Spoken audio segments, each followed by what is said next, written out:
Hey, welcome to the channel. Today what we're going to do is we're going to look at how to start a charcoal grill and how to start a gas grill. If you've never done it before, I'm going to give you some quick tips, also what you'll need to start both of them. So make sure you watch this whole video so that way you will know some tips and tricks and how to get ready for grilling season this fall.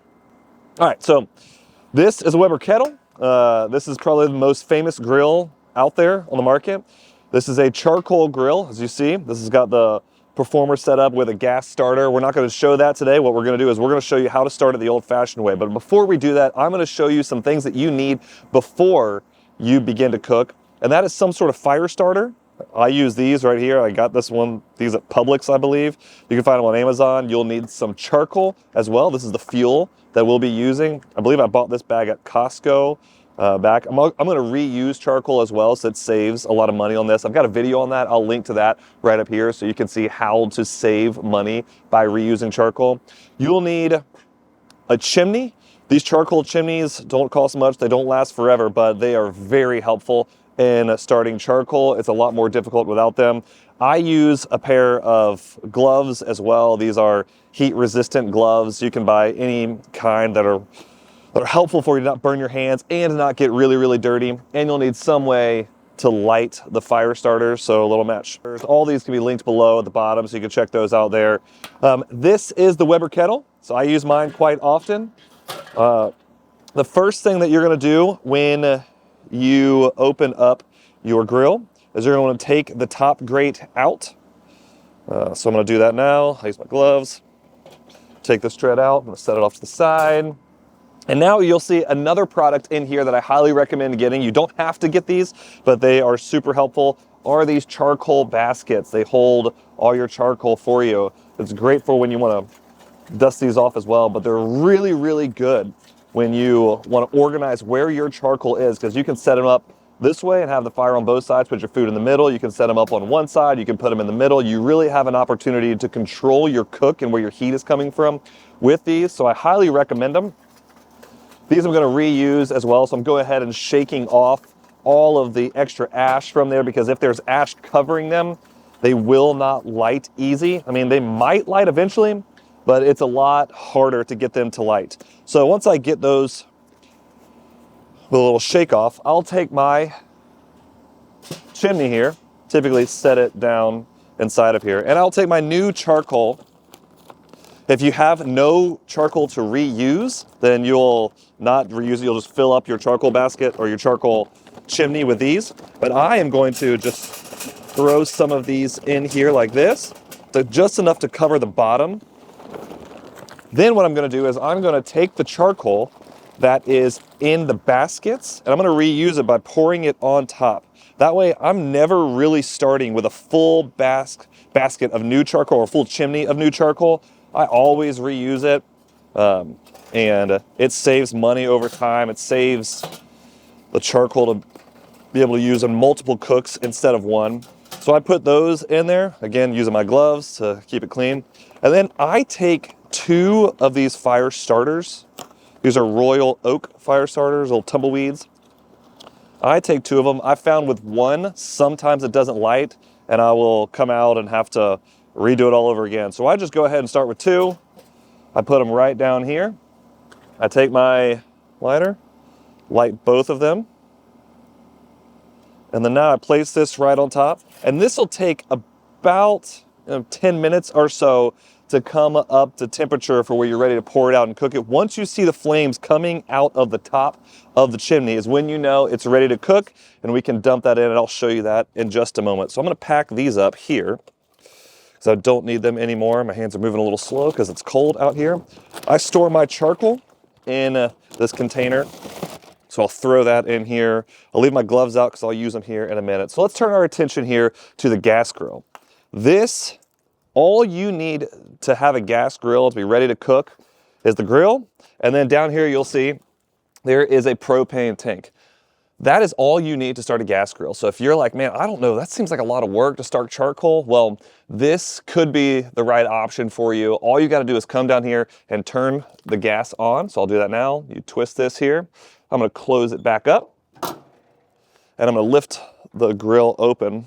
And now in order to start this grill, all I've got to do is push one of these knobs in, turn it to where it clicks, and it'll start a fire starter and kick on the gas. Let's do that now. And it starts up right away. So the reason why I chose a Napoleon one versus a Weber is because each one of these has their own fire starter. Whereas if you were to get a Weber, which I've had before, and I love Webers, they're great grills. The only downside to a Weber is they have a button start that only starts the burner on the left side. So if that goes out, which it typically will eventually, I mean, they all go out at some point, then you have to use one of these lighters, turn the gas on, stick it down there and light it. I just don't like that. This gives you a starter on every single burner, so it is a lot better. I think it's built a little better, a little more inventive that way, so that way it'll start up every single time. And this thing will get screaming hot. So I've turned it on. I'm gonna let it go. This will not take long, and this thing will jump up to almost 700 degrees because there's 3 burners. This is an equivalent to a Weber Spirit as well.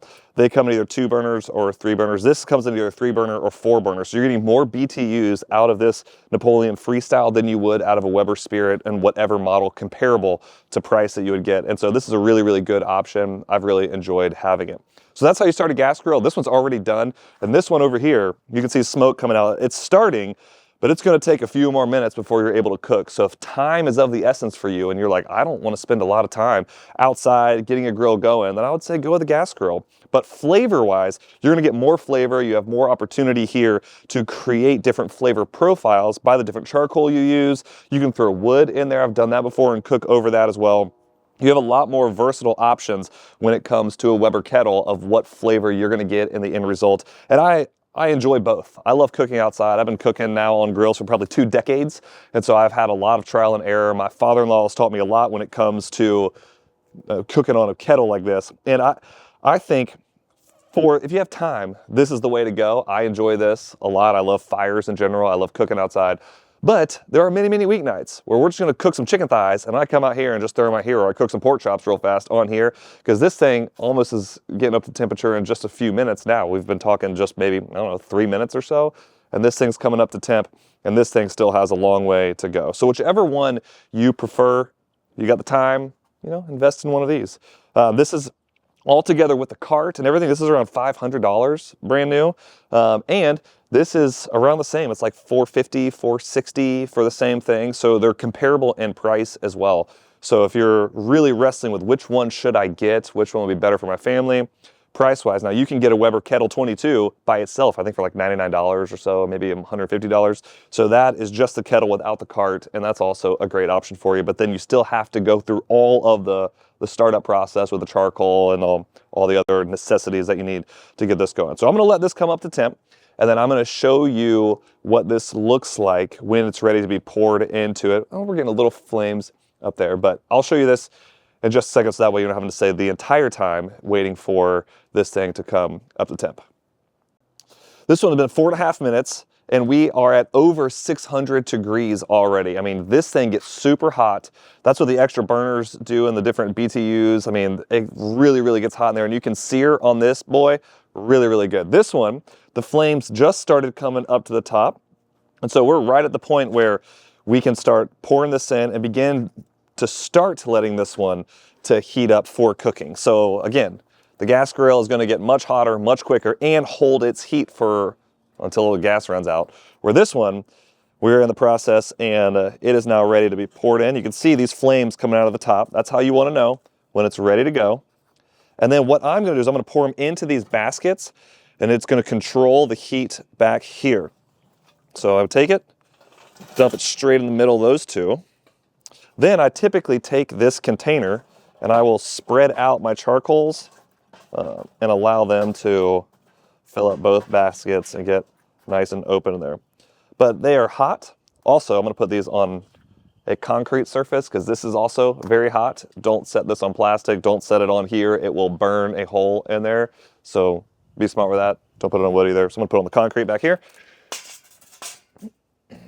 Now what you want to do as well is there's ash in the bottom. There is a slider down here that I can slide and move side to side. This is the controlling the vent on the bottom. If you go ahead and look in there, you can see the vent. This pushes the ash into the ash catcher and allows you to close the vent or open the vent. And so I want the vent all the way open when starting out. The same thing on this top vent that I'll show you after I get the rack back in here. So I'll get my cooking grate, set it back in. And now I'm going to close the top, let it come up to temp, open it up, and try to get as much heat inside of there to begin to cook on it.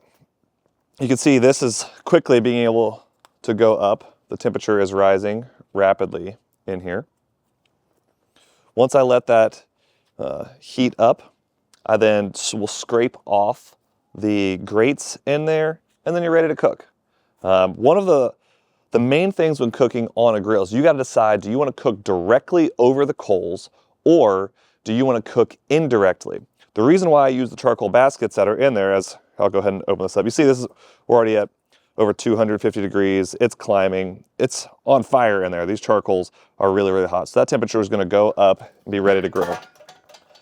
But what I want you to see here is if you're going to cook on a gas grill and you decide to cook directly over the charcoals, this is called direct cooking, direct over the fire.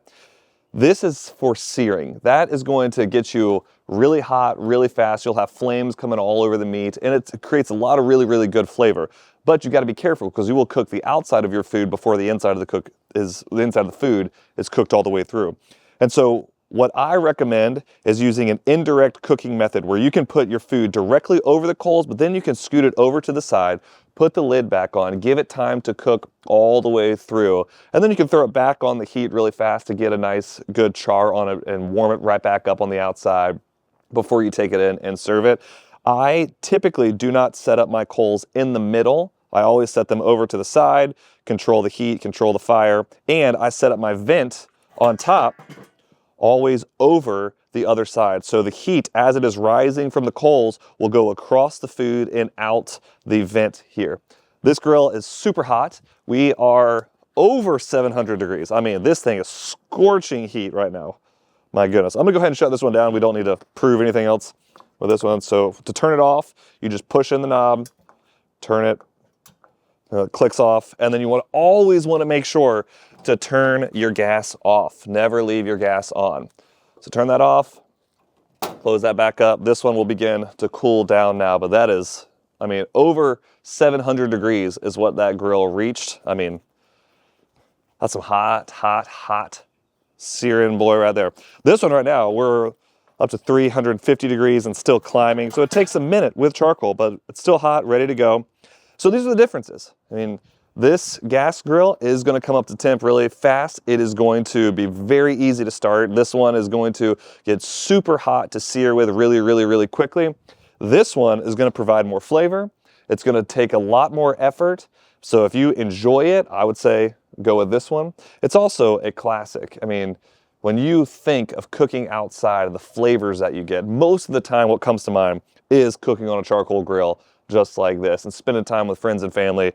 Really, the reason why I love cooking outside is, for one, I love the food and taste and flavor, but also I love hanging out, I love talking, I love enjoying the process of cooking with other people and spending time together as a family and friends. And so I highly recommend getting outside and cooking on either of them. Whichever one you choose, I would say, let me know in the comments. What is it like for you? Have you any tips and tricks of starting a charcoal grill that I did not do? I mean, some people use newspaper, some people use beef tallow soaked paper towels. I mean, there's all kinds of different ways to start. I would love to hear how you start your charcoal grill. Sometimes it's just with olive oil on a piece of napkin as well. I mean, there's many, many ways. I'd love to hear how you do it and learn. I'd love to try different ways of doing it as well. These have seemed to work really good for me, but there are endless ways people have cooked outside, and it's all a journey and it's all fun. And so get out there, cook something for your friends and family, and enjoy the time while you do it. I want to help you do that. So if you would, consider subscribing to the channel, like this video if it'll help someone else also get outside and start cooking for their friends and family. Maybe you might be intimidated of, oh, I don't know how to start a charcoal grill. As you see, I just did it. We did it together. It's not hard. You can do it too. Get one of these grills and cook outside.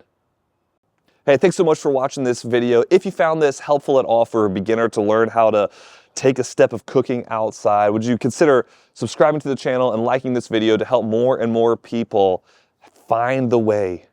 This is the way to go outside and cook for their family this fall and Christmas season. We want to help more and more people find the beauty of cooking outside. We'll see you in the next video. All right, in order to shut this down and save your coals, it's very, very simple. All you've got to do is, we saw the slider underneath where the vent is, you just pull this all the way shut where the vent closes, you close the lid, and then you close this vent right here. It'll stop the oxygen from going, and it will stop your fire to save your coals to use it in the next cook.